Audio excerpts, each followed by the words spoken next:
No one tells the truth about happiness anymore.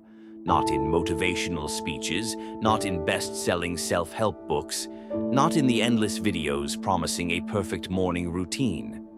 Why? Because the truth about happiness doesn't sell. It's not pretty. It doesn't fit a catchy slogan or an influencer's Instagram caption.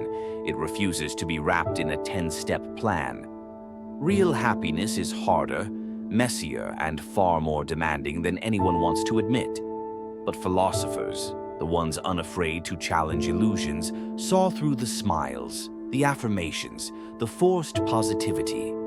They knew there was something deeper, something far more powerful, hiding beneath the question, how can I be happy? They saw that most people don't actually want happiness. They want relief. They want escape. They want to numb themselves from the brutal truths of their own lives.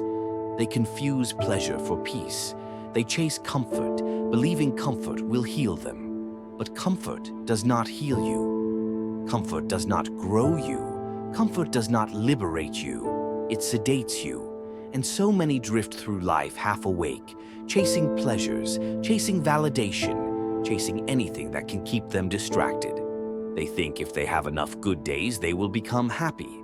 But happiness, real happiness, cannot be found through escape. Because true happiness is not the same as feeling good. It is not a drug, not a dopamine hit, not a vacation from reality. True happiness comes from meaning, from purpose, from carrying something heavy and choosing to carry it anyway. It is built, not bought. And that is why so many people fail to find it. Because they are sold a lie, the lie that happiness is effortless, that it is passive, that it arrives if you wait patiently or manifest it or journal about it long enough. But happiness is war. It is the war of shaping your mind, training your body, wrestling with your fears, fighting against your own worst instincts. And philosophers understood that happiness is not about being free from suffering. It is about finding a reason worthy enough to suffer for. No one teaches that.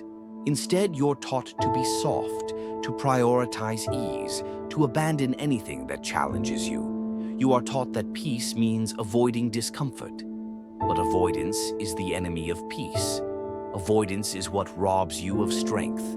Because a life without challenge becomes a life without pride. And no pride means no true happiness, no matter how many pleasures you pile up.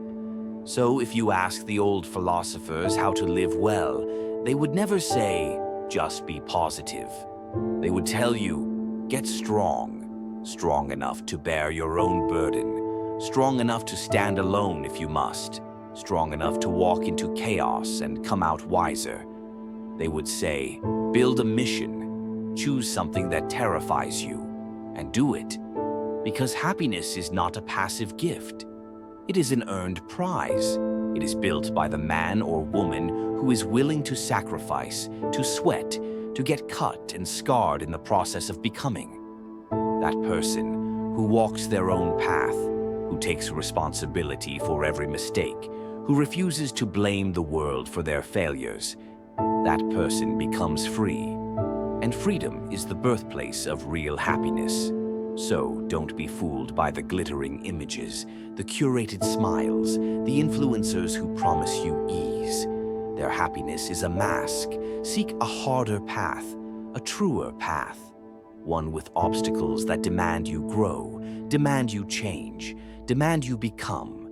Because only there, in the pressure, in the struggle, in the heat of living for something greater than yourself, will you ever find a happiness that cannot be taken away? A happiness rooted in who you are, not in what you consume.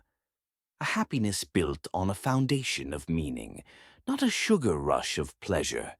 So if you want to know the truth, here it is. Happiness is not something you discover. It is something you create. Forge it, like iron, through failure, through discomfort, through courage. And when you do, you will not just feel happy, you will feel alive.